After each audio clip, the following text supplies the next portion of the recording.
Happy Wednesday Memorial, and here we are with another midweek reflection. If you were here on Sunday, you know that things went a little bit different than we expected.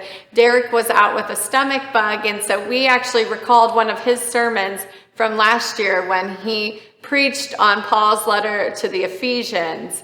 And in that letter, he talks about how we are supposed to put aside anger for the uplifting of the community, and we can be angry, but we need to be kind and compassionate and bear fruit that allows us to move forward from that anger.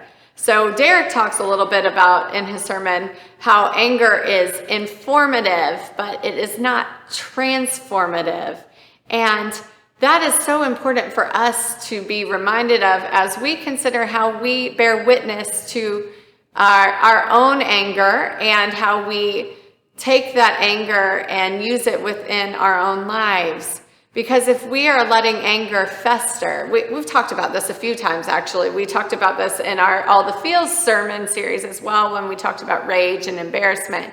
If we allow our anger to fester, if we allow our anger to drive our actions, then we are not growing spiritually in a way that will bear good fruit for what we are doing in the world. And this links right into our series on the 3 general rules. We had talked about the ways in which we are called to do no harm, to do good, to attend to the ordinances of God. We did those 1, 2, 3. We are turning now to the ways in which we take those rules and we go out into the world. So do no harm becomes heal the harm. And as we consider what it's like to live out our lives as Christ followers, it's very hard to heal the harm if we are letting anger be our driving force. If we are not healing our own selves, if we are not working toward healing within the world, then we are going to be stuck. So healing the harm when it comes to anger is doing those things that he talked about within his sermon, being honest about our anger, being curious about our anger, and then being responsible, thinking about the ways in which we can learn from what the anger is telling us and then transforming that into either action for justice when the things that make us angry are about the ways other people are being harmed. Okay, what do we do with that? Where do we go from there? Or maybe the things that are causing us to be angry also have to do with grief or sadness or embarrassment.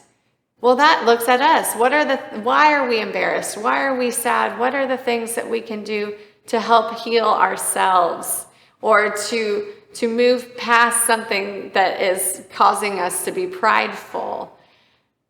We use this as a time of spiritual growth, this introspective work, to be greater witnesses in the world. Because what are we called to do first and foremost? Love God and love others. And it's going to be impossibly difficult to love God and love others if we take hold of our anger and let that drive us. So friends, this week as we move into another week where things are all over the place in our world, in our community, you know, there are certain hot button topics even here in Fernandina Beach. Take a moment that if those are the things that are causing you anger, to sit with it, to ask the questions, to be curious as to why you're angry, and then figure out a way to go forward with that. So I hope you'll consider some of those in your spiritual practices this week.